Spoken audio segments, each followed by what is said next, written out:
Welcome to today's Quick Takes video presentation. My name is Dr. Jim Coles, and I'm the Executive Director of Columbus Area Labor Management Committee. And I'm Meredith Porterfield, Program Manager for Columbus Area Labor Management Committee.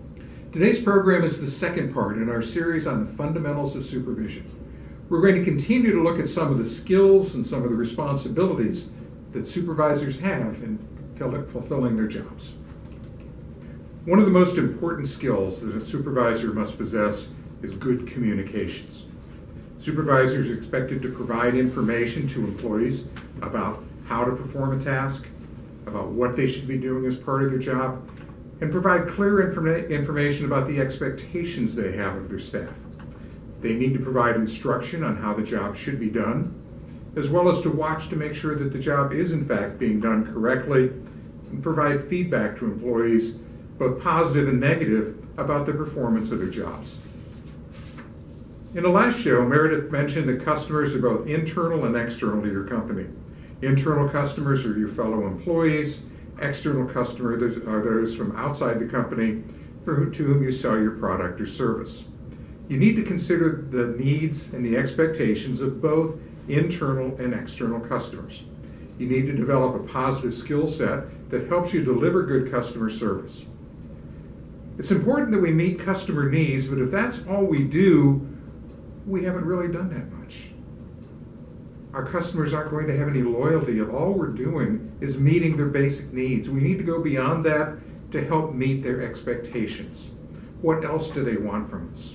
Maybe we can shape those expectations and get them thinking about other things that we can deliver as well. But we need to recognize those needs. We also need to review our system of production. Most things go wrong in a workplace go wrong because of problems within the work system. We need to be able to study that system, identify its weaknesses, and focus on continuous improvement of that work system. We also want to encourage flexibility among our workers.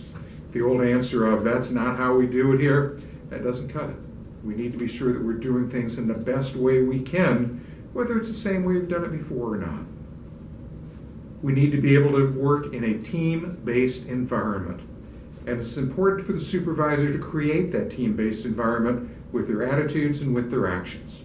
They need to be effective listeners, hearing what the employees have to say about their jobs, hearing what they have to say about the issues and the problems they face.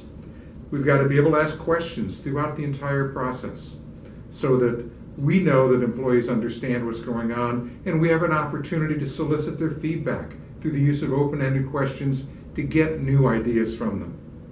We also need to be able to use multiple communication methods, whether it's oral, written, nonverbal. We need to be able to get our message across in the most effective way possible. Now, a problem that will occur in every workplace is conflict. No matter how efficient you are as a supervisor, no matter how good your workforce is that you're supervising and how well trained they are, conflict will eventually happen.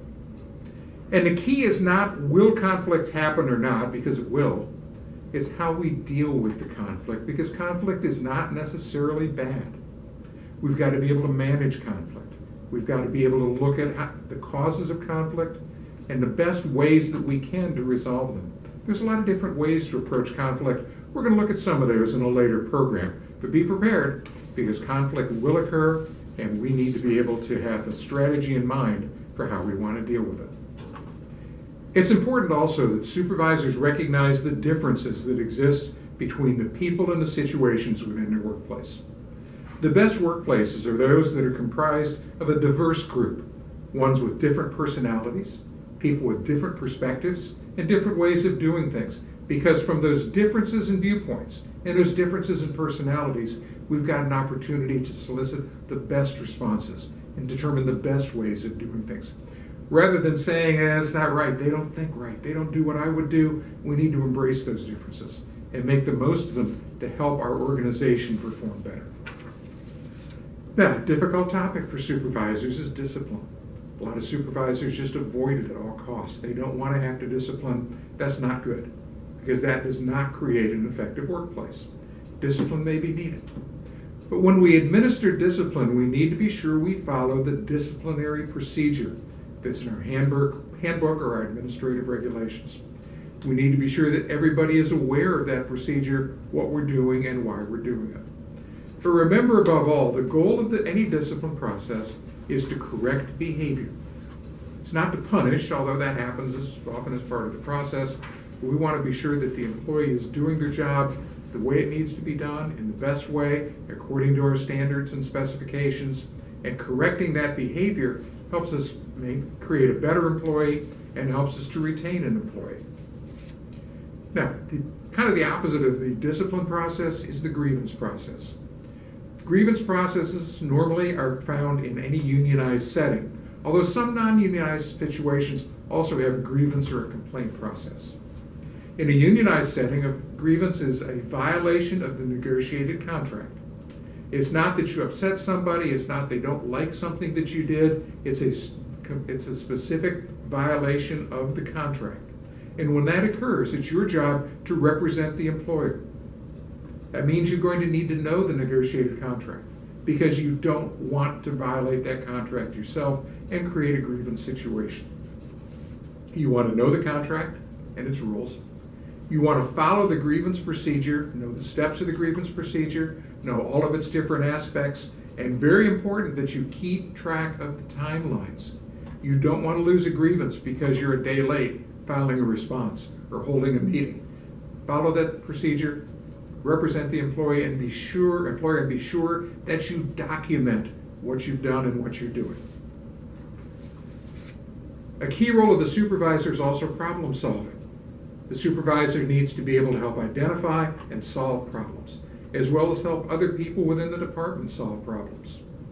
Best problem solving methods are those that involve the other folks in your department to get their input and their ideas and find ways that they can be involved in implementing solutions.